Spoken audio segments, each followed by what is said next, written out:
Bardin Garden Store. Lo Zoo Garden di Treviso vi aspetta tutti i giorni, compresa la domenica, a Lancenigo di Villorba. Benvenuti al Meteo.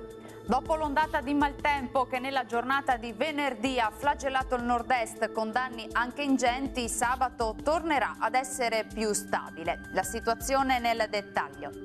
Sul Veneto avremo un ampio soleggiamento dappertutto e il cielo sarà al massimo poco nuvoloso. Umide filtrazioni atlantiche lambiranno Alpi e Prealpi, dove potremo avere ancora qualche rovescio temporale tra le ore pomeridiane e quelle serali.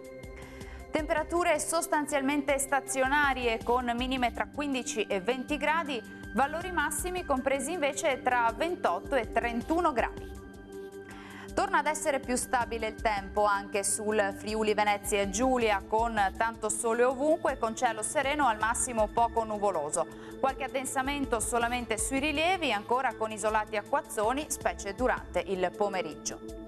Temperature invariate, minime tra 18 e 21 gradi, le massime invece saranno comprese tra 28 e 30 gradi.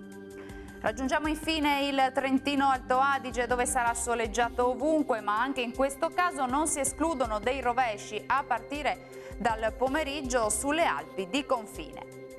Temperature minime tra 17 e 18 gradi, valori massimi compresi invece tra 30 e 31 gradi. Bene, dal Meteo di Antenna 3 per ora è tutto, arrivederci!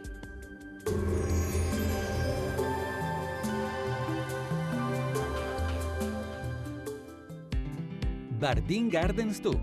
Lo Zoo Garden di Treviso vi aspetta tutti i giorni, compresa la domenica, a Lancenigo di Villorba.